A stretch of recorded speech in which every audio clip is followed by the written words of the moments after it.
Merci beaucoup, Sophia, pour la présidence de ce panel et à tous. Thank you very much, Sophia, for chairing this panel. Thank you to each and every participant for their active participation. We could spend the night discussing transparency issues.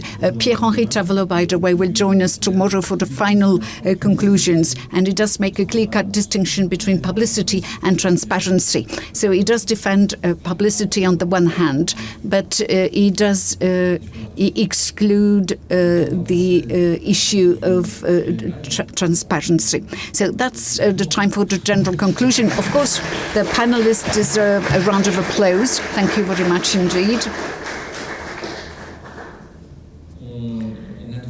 And we are going to introduce very briefly Émilie Van Haute, who is going to conclude today's debate. Pierre-Henri Tavelot will take the floor tomorrow. Émilie Van Haute is a professor of political science at the Université Libre de Bruxelles. She conducts research at the Centre d'études de la vie politique, CEVIPOL is the acronym. And research is quite traditional, focuses on political parties, elections, political participation, and representation, which are topics fully in line with those tackled during the whole day today. So thank you very much in advance, Émilie, for these conclusions. Well, thank you very much, ladies and gentlemen, dear colleagues. Allow me, first of all, to take a few minutes to thank the organizers of this wonderful conference, Frédéric Bohon, Jolande Clarine, Mathias Elbermy, Léa Géron, and Céline Romainville. Thank you for inviting me as well to contribute to the debate with my conclusions. But I would like to thank you for the very good preparation, actually, of this seminar. And I would like to add that your initiative was really excellent because you decided to invite people from different disciplines with a view to discuss this type of concept. And it's a very good evidence of opening, you know. And I think that the debates were really interesting. And it's a possibility for us to get out of track, to think out of the box. I would say it's a way for us to share different insights. So with my conclusions, I hope to share my point of view as an expert in politics, but I hope also to build bridges with other disciplines. And it will be quite difficult for me to add something new to the questions and answers and to the different statements made by the keynote speakers. But in our disciplines, we share commonalities. What is trust? How can we measure trust? What about the level of trust and the evolution over time? What about the foundations of those elements? And what's the purpose of all that? Plus, what about the positive and negative consequences of all that?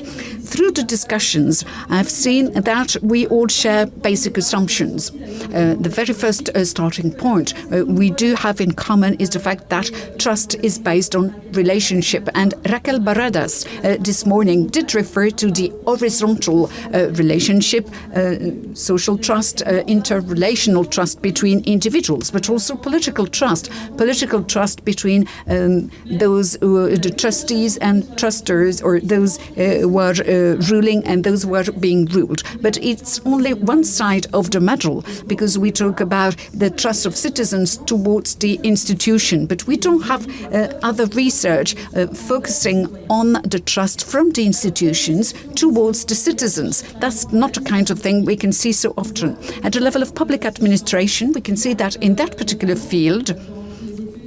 And if we refer to the different surveys about policies in land or urban planning, etc., we can see that the trust from institutions towards citizens is there through the different institutionalized mechanisms, because citizens might have a say in a series of projects, for example, in terms of urban planning, just to give an example.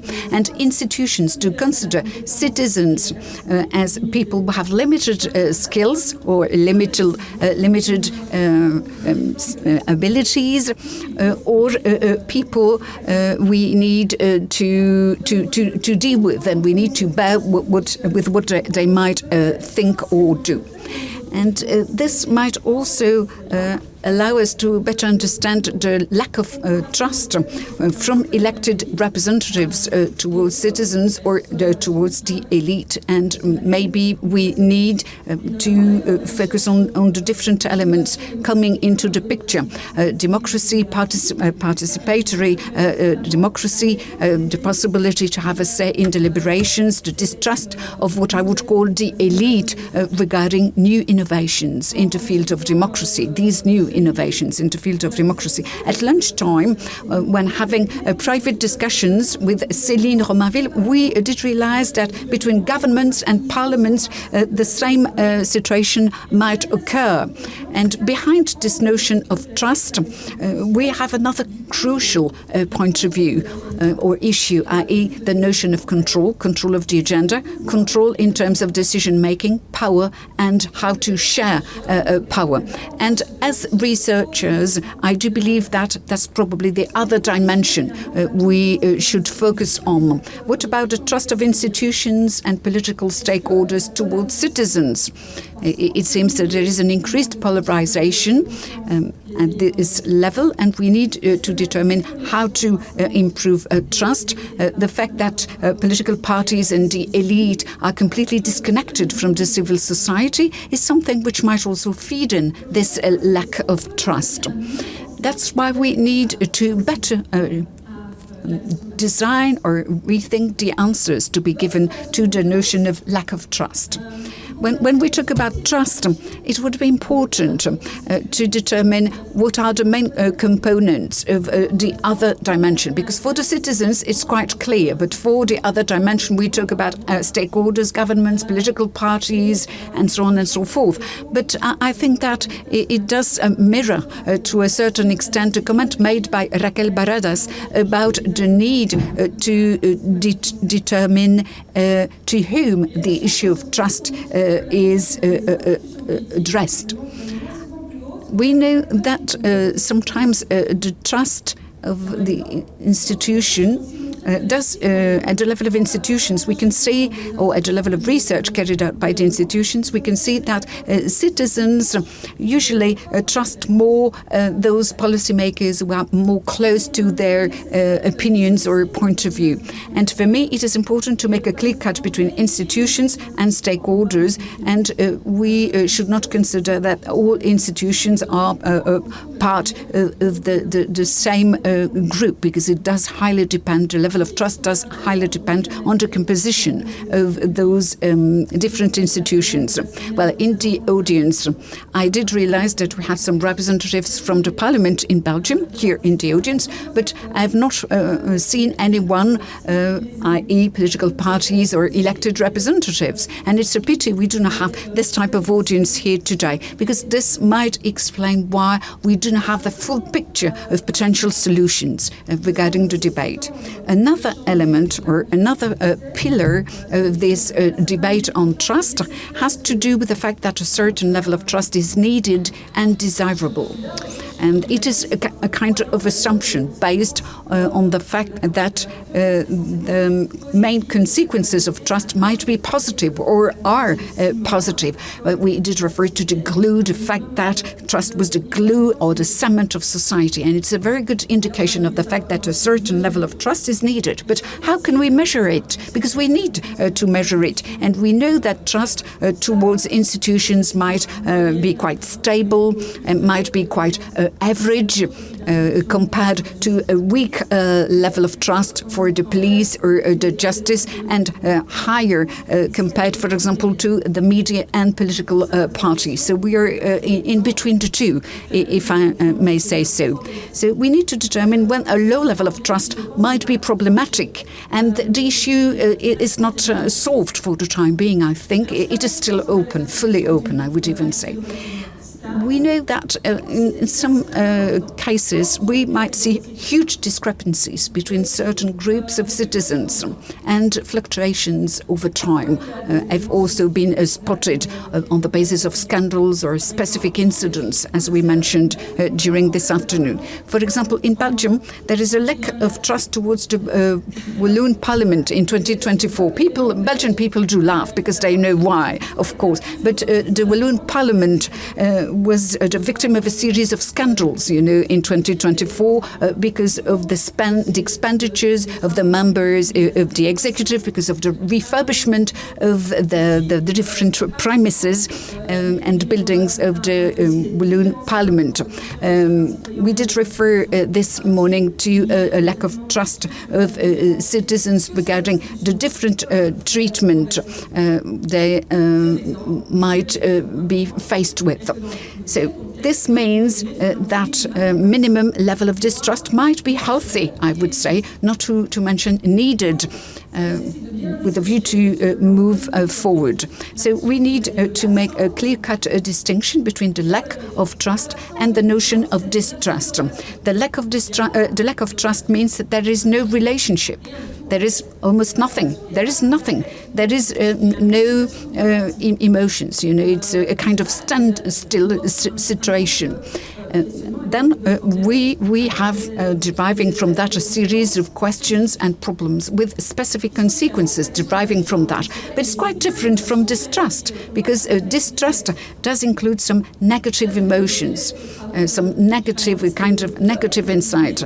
And Maris, who is an expert in politics, did question the fact that we would focus too much on trust, escape skepticism and needs to verify.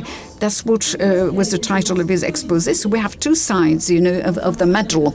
We have interpersonal trust, which would promote social relationships. Political trust would promote the stability of our governments, but lack of trust would lead to abstention and apathy, and distrust to political protest or things of the kind. It does also underline the fact that there are some negative consequences of trust. Blind trust, I would say, is not positive either. For example, the fact that citizens do trust anti-vaccines campaigns which have emerged, or conspiracy theories promoted by Bannon and others, in the United States. And we can also refer to the fact that sometimes people completely trust, some leaders and don't pay attention anymore to some elements which are part and parcel of the rule of law. So there is a kind of balance. We need to strike a balance between the lack of trust on the one hand and a certain type of distrust or complete distrust. So we need to strike a balance between the different notions with a view to have this critical mind, this critical approach. And that's the kind of thing which can emerge over time, because young voters, initially have a lot of confidence and a lot of trust in the institutions compared to the older people. They are much more convinced by democracy compared to older people, to the senior, but they're less interested in politics, and they're less cynical about politics. So it does raise a question. At the end of the day, what about the values to be promoted amongst our citizens? Should we focus on trust, on satisfaction, or the political interest? Maybe it's something else we need to promote, plus the need to have a critical mind. And having a critical mind might help us to identify potential solution with a view to restore a very good relationship between those being ruled and those ruling. Martin Laughlin means liberty means a constant vigilance. That's what he told us this morning. And that's about it, because trust or distrust might be emotions behind which, or feelings behind which we can try to hide. But we need to focus on the fact that it's not only a matter of trust, but sometimes a matter of skepticism, at the level of critical citizens. And what we need to do is to check, it's to check and cross-check a series of elements. We need to determine whether or not our institutions and political and leaders are worthy of the trust we have in them. And it means that citizens have to be part of the relationship and have to be able to be more vigilant and skeptical if need be. So we need to secure a better way or better type of expression amongst citizens. We have had some interfaces between the citizen and the state in the past. The situation was probably a bit more volatile, but there might be other ways, to strengthen the link between the different stakeholders through different types of participation. There might be a wide range of patterns to be envisaged, and we need to focus on education and cognitive skills. And Céline and Lena did mention that this morning. The possibility to feel that you might have some influence over the political process. And the distribution of all that is quite unequal at the level of the population. So we did refer of the trustworthiness issue, trustworthiness and trust. This is maybe another element, another focus we need to have. We need to be able to delegate, to share a mandate of representation. So we need not only to strengthen trust, but the trustworthiness, because indeed there is no French translation for the term trustworthiness, but we need to see to it that citizens are in a position to check and then give their trust.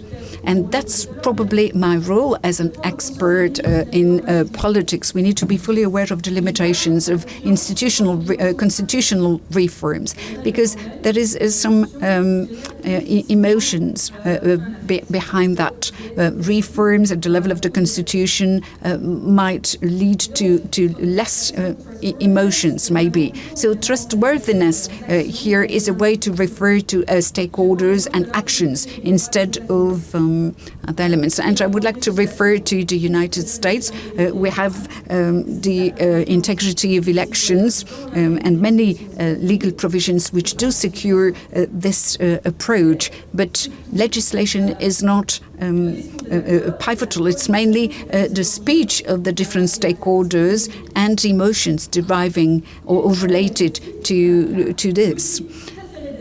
And the favorite tool of stakeholders is the constitutional reform with a view to find an answer. I'm not saying that institutional rules have are not important and are needless, but I'm simply insisting upon the fact that on top of all that, we need to transform the behaviors of the different stakeholders who are part of those institutions.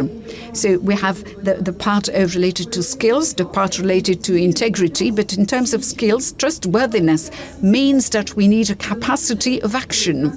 We need to show and indicate that institutions and stakeholders can deliver in terms of public services and be accountable for their actions. And accountability is another term which is quite difficult to translate into French, by the way. And most of the time it is the weak point of our institutions. We have multi-level governance, and at this level we sometimes need to invite other stakeholders to be accountable for a series of decisions.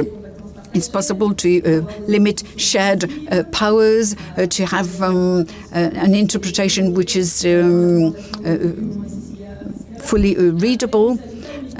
But it's not only a matter, an institutional matter. It is also a matter of behavior of the stakeholders who need to fully abide by their behavior. But on the other hand, in many democracies, budget austerity means that we need to cut public spending or privatize public services.